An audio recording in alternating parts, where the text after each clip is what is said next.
Hey everyone, welcome back to Weekly Market Outlook. This is for the 11th of November 2024, third week for the month of November. So let's just recap last week's fundamental. I think the main focus for a lot of traders was basically the US election there. We did have a Trump victory there. And again, as we noted from the previous sessions last week, that we were looking for the market pricing in for a Trump victory, and we can see the US dollar kind of strengthen in line with Trump leading the election results here. We had RBI interest rate decision on hold, 4.35%. We got the Bank of England interest rate decision.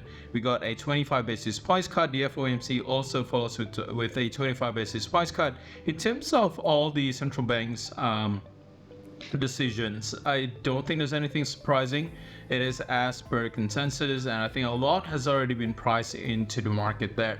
We did see a little bit of a recovery across all the other majors following the US presidential election there.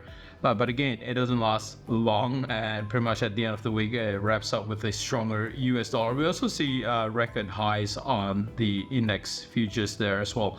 All right, so that's last week. And for this week, if we are taking a look at this week, a lot of focus are going to be on the inflation number here. And if we take a look at the inflation here, we expect the headline CPI, the year-on-year CPI there, to go up from 2.4% to 2.6%. The core CPI is expected to hold steady at 3.3%. So we are kind of looking at a potential for the US dollar to kind of strengthen again here with the potentially higher inflation numbers from the US. And we also have the retail sales number in from the US on Friday, as well as the UK GDP numbers. So that's pretty much it in terms of what the focus is going to be for traders this week in terms of the fundamental front. All right, let's take a look at the technicals here. The Aussie USD. We noted that change of character in the Aussie USD. We also have that transition below the Ishimoku cloud forward, the Aussie USD. Then we also talk about the potential for the Aussie USD to retrace close to the 67 cents. And that's basically what we got here. I think a day following the US presidential election, we did see a recovery on the Aussie USD, but it is capped by 67. You can see the rejection here on Friday.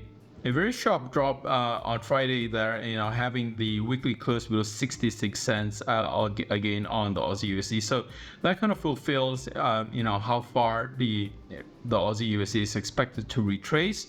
And this one here has built up enough momentum. This could actually lead to a lower Aussie USD for this week. We got the weekly pivot pretty much at around 66 cents. This is going to be our immediate resistance to keep an eye out for, but we are definitely going to be eyeing for a push closer to retest 65 as support for the Aussie USD.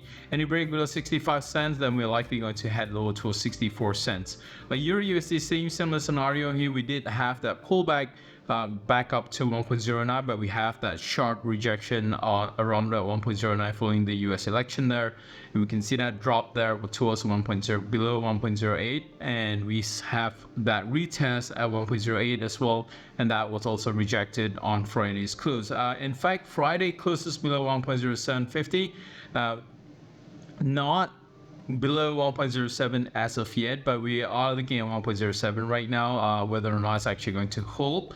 But a lot of focus is definitely going to be on that low there around June low, which is around 1.0650 level. This is going to be our support level to watch out for. Any break below 1.0650, that could actually lead for a further drop on the Euro USD towards 1.06 and potentially closer to 1.05, which is what the market is kind of anticipating. We do have that red sweep out of the election results for the Euro USD there. All right. Pi USD is also below the Ishimoku cloud. We have that transition. We also have that pullback to retest 1.3. And on Friday, we actually failed to overtake 1.3. And we can see the open for this week is actually below the pivot level here, below 1.2930. We are pretty much at about 1.29 at time for recording.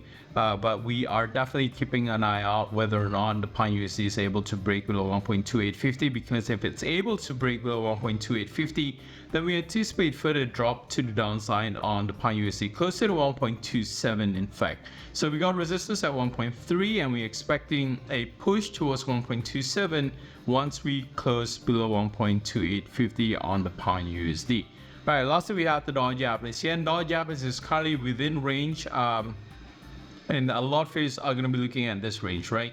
We got support at 152 to 150, 150. In terms of resistance, we got 154.50 to 155.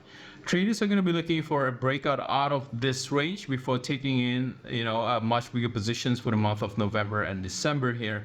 There are talks of potential intervention by the Japanese government, but personally, on a personal note, that's a disclaimer. I don't think that we are going to be looking at any intervention at this point in time. Politically, Japan right now is not that stable. Prime Minister Ishiba might not be long for the role there. He could actually serve as the shortest reign prime minister of Japan, but we'll see what happens there. The LDP needs to create that coalition for them to have control of the government at this point in time.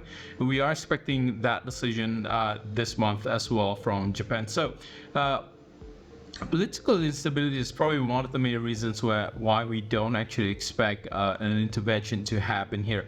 I think if market is able to take the dollar yen beyond 155, we could actually track higher, closer to 160 before there's anything being done by the Japanese government. So we are keeping an eye out on those key levels there. All right, so this one here is within that range there, 150, 150 to 152 for support. And for resistance, 154.50 to 155, awaiting breakout on the dollar Japanese yen at this point in time. All right, so with that, good luck to trades for this week, and I'll see you soon.